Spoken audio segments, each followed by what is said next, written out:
Yeah. Not too bad. That wasn't bad. It's easier with S. Yeah, for sure. Hey, welcome to BodyPlus. I'm Oliver, and joining me is Zoe.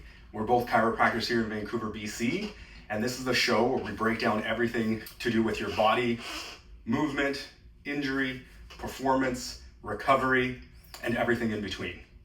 If you're dealing with something that won't go away, trying to get more out of your training, or just want to understand how your body actually works, this is for you. We keep things real, practical, and easy to understand. No jargon, no fluff, just honest conversations and clear answers. This is BodyPlus. Know more, move better. This is episode 1. Episode 1. Yeah, so you're excited? I guess so. All right. So we wanted to start by giving you a bit of insight into who we are. So today, I'm going to be sitting down with my co-host, Dr. Zoe Fasoulakis, and interview Zoe. So Zoe's a chiropractor here in Vancouver, practicing at Foundation Body Lab since 2021, graduated from CMCC, and before that, she completed her Bachelor of Kinesiology at McGill, and captained the women's varsity soccer team. Mm-hmm. So she understands the body, both clinically and from actually using it at a high level. Zoe, welcome to the show. Thanks for having me, I guess. All right, Zoe, so you played soccer at McGill. Yeah. Tell me what that was like. Yeah, so I played soccer at McGill for around 4.5 years was total that I did that there. And during that time, I was able to captain the team for a couple of those years. And yeah, just played in the varsity level. And it was a lot of time, a lot of effort, but it was very rewarding and great too. And so then what introduced you to becoming a chiro? Yeah, so funny story, I guess, about that. I was always very focused on becoming a physio, actually, for a majority of my youth, I guess you can say, just through soccer, having more physio experience. But when we came to applying in like my last year in undergrad, they had a chiropractic table booth there, and they had a person there speaking, saying, oh, the application. And this was at McGill? At McGill, okay. Yeah. So at McGill, so they were like, you should think about us if you're thinking about physio, the application is here, do it. And I was like, you know what, maybe that would be a good idea. And I remembered that when I was like 15 or 16, I did volunteer at a chiropractic clinic. Oh, very nice. Yeah. So we can talk about that after. Yeah, I'll have a funny story about that. And then I was thinking, oh, that was a great experience. Like, you know what, I could see a lot of similarities. Let me apply to both. And then I ended up applying physio, chiro, getting accepted into both in the end, and then I ultimately had to make a decision between the two. Amazing. Yeah, and sort of what drove my decision to being a chiropractor was the positive experience I had with my volunteer and seeing the immediate effect that we can as chiropractors have on our patients right away, compared to sometimes physios, it's a little bit more of a longer process. Yeah. And then just as well, you're going to school for 4 years, so then you're becoming an expert then in like musculoskeletal health and having that title there too. There we go. Mm-hmm. All right. So then why don't we talk about our story and Yeah. how we originally met? I know. So funny story about that. So I guess, yeah, like when I was in high school, I had to do a volunteer experience for some, course stuff, and ended up at the clinic that you were working at. Was that your first clinic too? So that was my first clinic, Mm-hmm. and I think I had been in practice for about 1 or 2 years at that point. Yeah. And then you came in as a high school student. Yeah, so I volunteered there where I like did your schedules. Everything was all paper back then. There was there was no digital anything. No digital anything. I would file all the charts, and then I would shadow with the clinic owner, I guess, at the time. And yeah, I remember like we, I guess, bumped into each other. Bumped into each other then, and then years later, when you came to apply here, Mm-hmm. then we remembered that we had actually met yeah. many years ago. I know, it was small. That's like classic Vancouver, small circle sort of coming through, right? Exactly. And yeah, who would have thought my first experience with the chiropractor would have been then leading into my first job where I'm in now. That's how it works sometimes, Yeah, right? seriously. So it happens. So tell me about your CMCC experience. Were you surprised about anything that you really liked? Mm-hmm. Yeah, I think the biggest surprise would just be the volume of courses that you take. I'm sure you kind of remember that too. It's a lot. Yeah, compared to like your undergraduate degree where, maybe you're taking 5 courses full time. At CMCC, I think, at one point it was like 14 up to even 18 classes in like a block. Yeah. And then your exam period, you have like 10 in like a week or 2 week periods. So that was a big surprise. Challenging in that sense, but also, something that you can handle, and it's necessary for us to be knowledgeable. But I think the saying like work hard, play hard really went for chiro school. Yeah. So you went from Vancouver to Montreal. Yep. Montreal to Toronto. Yeah. And now back to Vancouver. Okay. What brought you back? I think just, Vancouver's home. It's where family is. You have your community and everything. And as much as I love living in Montreal, you're there when you're young and you're 18, first out of school. Lots of fun in that sense. But Vancouver, yeah, I really think it's just the being close to home, family, familiarity, and then just the city itself is great. Nature's close by. Got my soccer community here too, so it made sense in that regard. Yeah, it's always easier that way for sure. Yeah. So it was nice. Perfect. Now let's dive into some of your clinical background or what you're currently doing right now. Okay. How you're approaching practice at this time. So you like to be evidence-based. Yes, so tell me what that means to you, being an evidence-based chiropractor. Yeah, I guess evidence-based, or maybe you can say evidence-informed is another good term for that too. So just meaning a lot of the decisions going into a treatment with a patient is coming from something that's backed by the research. So I think that's really important that you're utilizing things that are shown to have a positive outcome for people, or on the other side of making sure you're not doing things that aren't going to be as beneficial. And that was something I think that seems to see ingrained with us a lot, and having that as one of your pillars there. But obviously that's only one small part of treatment. You want to have things that are supported in evidence and research, but also your experience as a practitioner plays a factor, and then also looking at the person and the patient in front of you and sort of tailoring to their needs, right? Because you need a whole approach. Everyone's different. Absolutely. Out there. Yeah. So if you have a patient that comes in with a particular condition, how do you decide how you're going to approach that particular condition? That particular thing. So I think I mentioned, everybody's different, so you kind of individualize, right, what you do with each person. You're not necessarily going to do the same thing for everyone. There can be similarities, but you really want to, I like to focus on who's in front of me and kind of going from that. And I think kind of I mentioned, just looking at, okay, what are some, clinical guidelines that are supported for if they have neck pain or low back pain, that can guide something there. But then again, asking the patient sort of their experiences with previous treatment, that can be another thing as well. And then also knowing from my experiences with them. So saying, for example, I found that cupping really works well with someone in an athletic population. That could be a reason to do that versus someone else, if that makes sense. So you're kind of looking at the three pillars. So the patient itself, your experience as a practitioner, and then also I like to rely on the guidelines to kind of guide that as well. What research is out there and what's happening. Yeah, what research is there, and then with that changes and evolves, right? So sometimes you have one method that was better before, and now maybe not as much, for example. Now, you talk about patient education quite a bit. I know you like to speak to your patients, let them know what's going on, what's happening. Why is that so important to you? Yeah, I think just if you're able to educate people, number one, they have a better understanding perhaps of what's going on. And when you kind of understand your body a bit better, I find that helps with outcomes as well. So there's that, a general knowledge base. Also with education comes with sort of the home care, right? So giving exercises, for example, or telling them certain things that they can or shouldn't be doing, which will help promote their recovery. So all of it is really for optimization, and also especially, when people come in, they're only seeing us 15, 30 minutes, maybe once a week. So what else can we get them doing outside to really maximize their recovery? Yeah, exactly. Yeah, just trying to stay on top of everything as much as you can. Yeah, and there's so much that they can do on their own as well, and so it's important that we tell them about that too.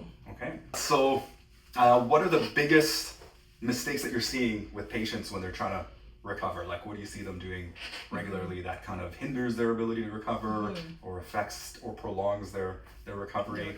Okay. I think you can go both ways with it. So people who are not doing enough. So being very fearful, especially with movement. So the classic, think of hurt my back, I'm gonna lay in bed all week, right? Yes, not ideal. Not ideal, yeah. So that's one, not doing enough. And then on the flip side, people start to feel a little bit better. They get really eager. They're oh, I'm turning a corner, and then they go too hard too soon. Yeah. So I think those are the biggest sort of. And in Vancouver, we see that a lot. Yeah, I think because everyone's pretty active and they're eager to get outside, go whatever they want to do, and I feel that's another big one too. Yeah, So that happens quite a bit. Mm-hmm. Now let's talk about some cases that you may be seeing in the clinic more regularly. So currently, is there anything you're seeing quite a bit of coming into the clinic? Any particular patterns that you've noticed over the last few months or so? Yeah, I think maybe a little bit of the running type injuries. Okay. I don't know if similar with you in that sense. I think with spring coming up, yes. The weather's nicer, people are running a lot more, so you're getting a lot of that, which makes sense. So a lot of like foot, ankle, lower limb, hamstrings, stuff like that. Some knee stuff as well. Yeah, knee stuff as well. So I think that's like a very common one right now, and we kind of go through cycles. Had this past week where I've had a few people who all have hurt their back in a very similar way. I don't know if you know when people throw their back and then they're very tilted to the one side. Yeah. So I had a lot of that this week too. Nice. Which was different. But definitely got that lean going. Yes, big lean. Okay. So when you see patients that come into the clinic and they tell you that they've tried everything, seen a lot of different people, what do you think has been missed in those circumstances? Miss with them. I think maybe looking at the bigger picture, if that makes sense. So they're just really focusing on just their pain or just their main problem, when a lot of times with complaints, especially if it's been a long time, it's not just one thing, right? Often it's a buildup of a lot of things. So with that is like maybe diving a bit deeper into when they come in for their history and asking them a lot more questions about how the past couple months have been going and looking into their lifestyle more. So their sleep patterns, stress. Absolutely. Sleep is a big one. Yeah, sleep's big. Stress levels. Yes. What are they doing, like work-wise, like positions, postures. Yeah, the ergonomics is a big factor. Ergonomics, or just even like, okay, they're active. What are they doing? Did they change anything, right? Like runners, have they upped their mileage recently, for example? Yeah, with all the races coming up, a lot of people doing that. Yeah, sure. And so I think too with like kind of chronic long-term things, and if things haven't been working, we need to like better assess the whole picture and then fine-tune, and also better understanding what they have been doing, and then being able to say, okay, maybe this makes sense why it's not working, or let's fine-tune that a little bit, and then we should have some benefit. Yeah, absolutely. I think that usually makes sense. Now, what I've noticed in the last couple of years here in Vancouver, there's definitely been a huge increase in the popularity of two things. Okay. Number one, HYROX. Yep. Number two, pickleball. That's been a really big one. Another big one, yeah. Yes. So what have you seen with those two activities taking off the way they have? Are you seeing any new types of injuries, anything different than you normally see, or is it just kind of the standard stuff? I think with like pickleball especially, think of any racket sports, so similar to sort of tennis, right? Like tennis elbow, maybe some wrist injuries, a bit of the shoulder too. That's like a big one. I think that makes sense with that I see. I don't know, similarly to you. Well, I've been getting a lot of heel injuries actually with pickleball, which has been interesting. Interesting. Yes, would never expect to get heel injuries with pickleball, but I think some people's mechanics aren't the best right now, so we're definitely seeing a lot of that coming in. Yeah, and I think with pickleball, often, people are trying something new, so then it's a new sport, so they're putting their body through different movements and stuff, so maybe that's where the heel, Well, it's definitely different movement patterns that they're not used to, that's for sure. Thinking it's a lot easier than it is. Yeah, the intensity is definitely higher than what it was meant to be, I think, with pickleball. People are competitive, that's why. Yes. Everyone wants to do well. Okay, how about HYROX?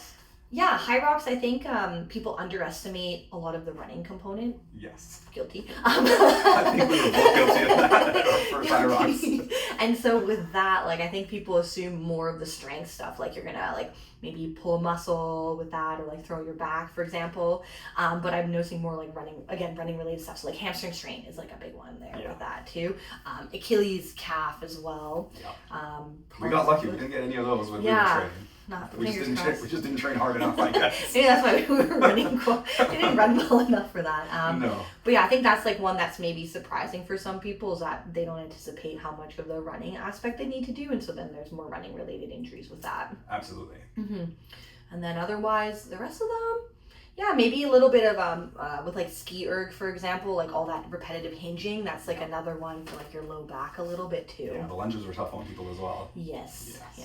Luckily, I didn't do the lunges, so no, I'm good. That was our teammate Victoria instead. She took care of that, and she did really well. Yeah, she killed it. Yeah. We got stuck with the other things. Yeah, so we actually set up a HYROX team this year, and we did the Vancouver HYROX back in December. We did pretty well with it. It was nice, but definitely tough for me, especially. I was sick the week before, so I wasn't feeling too well leading into it. But we got through it, and we actually did pretty well. Yeah. Not too bad. We did better than we expected, right? We Yeah. kind of went in some expectations. We're all a little competitive, but I think, what did we do? We did 10 minutes almost quicker than we were hoping.